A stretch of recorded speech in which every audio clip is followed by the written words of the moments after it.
What's up, everybody? It's your boy Reggie, casual friend of casual.co. You know what it is. We are here in Harajuku once again because I told you we were gonna do a part 2. However, the next area that we're gonna go to is a little bit more, shall I say, vintage inclined. We're gonna take a look at some of these locations, see what they got to offer, and to be honest with you, it is probably my favorite area of Harajuku, bar none.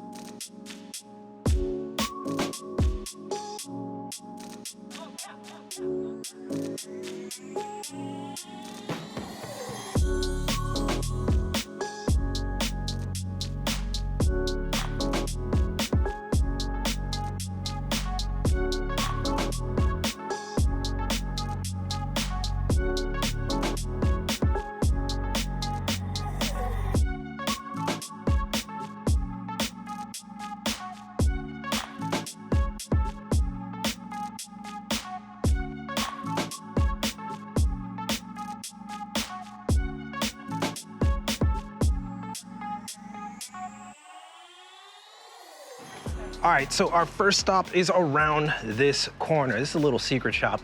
This right here is Chameleon. Chameleon is a small but very distinct shop. This dude in here sources everything from America, from Europe. You find a lot of gems in this place. You can see some of the old school sneakers right here. And also we got socks. Even the socks are vintage right there. But Chameleon right around the corner from Stay Real. That's Stay Real up there.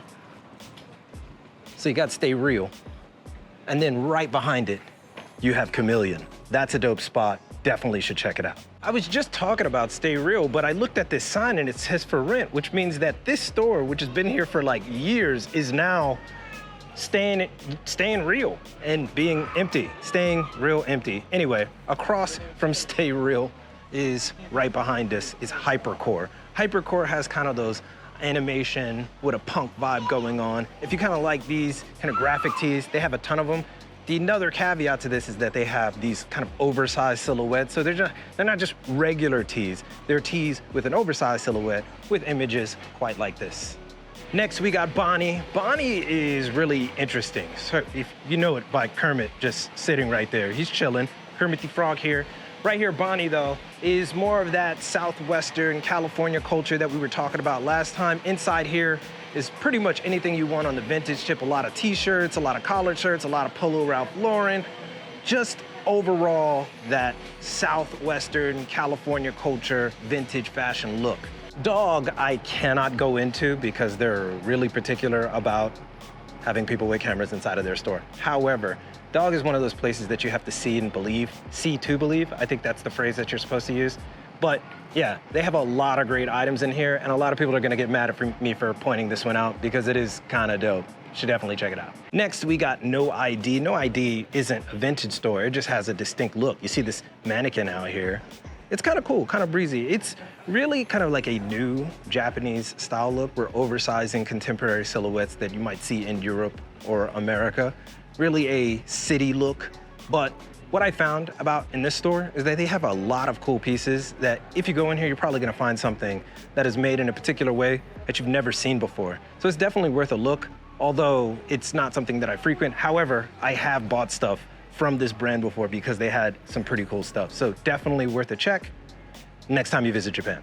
Now we can't come to this area of Harajuku without checking out Berberjin or Beruberijin. This place right here is historic.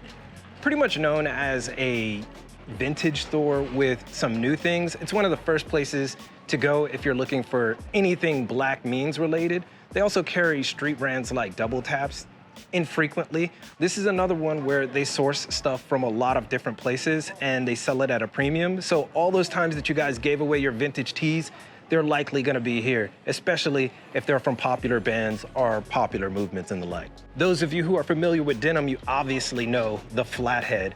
Now, the Flathead used to be on the main street that was back down here. So after we get out of here, there used to be a main Flathead store, but now it's right here. Now, most of you who know of the Flathead know it as a label that carries denim, but In recent years, they've expanded the offerings, so you see a lot of different things, and it's a little bit more refined than it used to. If you have denim that's made by them, they will alter it and tailor it in store for you. So that's always a good plus. So if you're looking for a good pair of denim, this is definitely the place to start. This is a new place. This is Sneaker Secondary. Sneaker Secondary is obviously a buy, sell, and trade store. But it's not just buy, sell, trade sneakers. You can also buy, sell, trade shirts or fashion. You know what it is.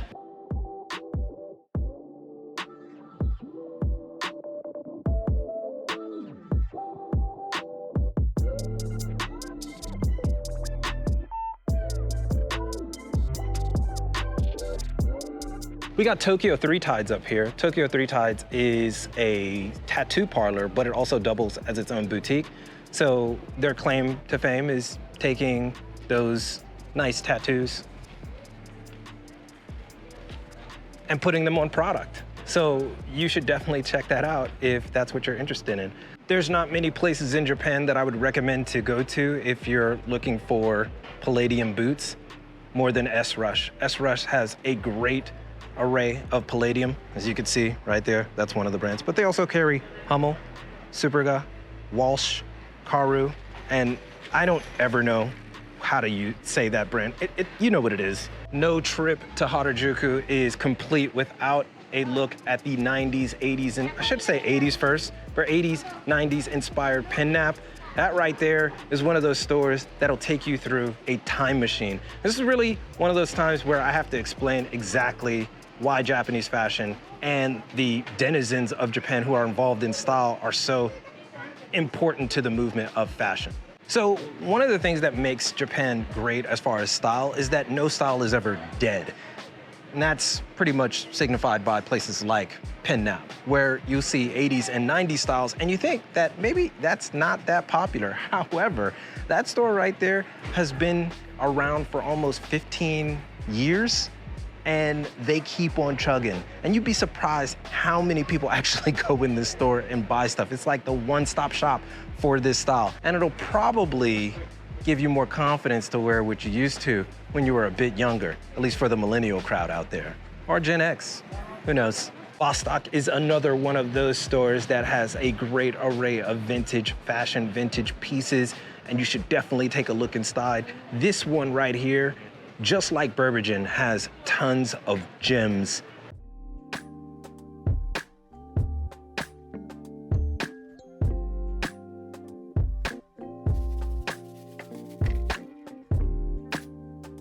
All right, so you see this alleyway right here? You might think, what the heck is down here? I mean, why would somebody have a store in the middle of an alleyway that nobody's gonna go down? Well, the reason for that is because Japan and its commerce areas are incredibly local and more neighborhood-like than simply, it has to be on the main street.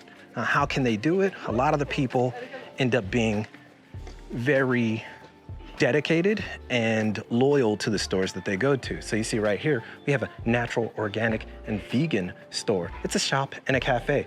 This place right here used to be Skolak. It is no longer Skolak. Skolak's not there anymore. But if you look right here, we actually have a literal store, right? It is called Village. And what it looks like is that they make custom pieces. And that's really cool. Like right at the end of this alleyway, you have a nice little store here that you can indulge in. It's a nice little secret, just a secret. The point being, always go down alleyways while you're in Tokyo, especially if you're going shopping for fashion or anything. Kinzella with a K, it's right over there. Kinzella. Kinzella is a store just like Pennap. Kind of had that 80s, more 80s than 90s, but both intertwined. This is another place where if you have that vibe going on, if you like that style and you want to update it, this is the place to do it. Kinzella is dope. I told you Southwestern flavor and Western flavor, West Coast fashion was huge in Japan, epitomized by another store like Bud, where you're getting all of those styles from yesteryear, as you can see from the mannequins right here. That's always dope. But inside there, this is one of these stores where you're like, I can understand why they're selling dirty shoes for like $200. But when you look at the aesthetics of Japanese people and their preferences and what they buy, it makes more sense. So this is a dope store to check out, especially if you want to see how many Japanese put together their styles and their wardrobes. This is another one of those can't miss places. This is Beams Tea. You wonder why Beams is right here in this alleyway? Because on the other side is the main Beams store. So if you look downstairs, that's actually Beams for the ladies. That's Beams Women Harajuku. Anyway, right up here, Beams Tea. The thing that makes Beams Tea great is that not only do they have an array of brands that you know about, like Cav Imp or Nike or even Flagstaff, they actually carry local brands and local artists limited pop-ups. So if you're looking at, if you're following an artist in Japan and you like that artist and you're like, man, I wish I had a t-shirt by that artist, this place right here usually will do collaborations with those prominent artists or those up-and-coming artists and have t-shirts for them. So you have something incredibly unique simply by going to Beams Tea. Hummingbird Hill, this place is incredible. If you're into workwear, Americana, that flavor, even Native American Americana, this place right here cannot be touched. So if your name is Drew Joyner or Drew What It Do, this is the place you want to check out. So right across the street right here, before we get to one of my favorite stores in the area, all you Chrome Hearts fans, that's Chrome Hearts right there. So you see this street? I don't even know if you know where I'm at, but it doesn't matter. This street right here, when you see this blue line, actually the blue lines are everywhere because as you can see, it's a bike lane. Anyway, back to Chrome Hearts. Chrome Hearts is right there, right? So from Hummingbird's Hill shop, we just took a nice little stroll down. It's right on that corner right there. See where that black thing is? Yeah. That's where Chrome Hearts is. And finally, what we have is United Arrows and Sons. You can see that sign right there. United Arrows. Probably one of the dopest spots to shop here in this area. It's the shop that I always frequent when I'm going to Harajuku. I just make a beeline to this place.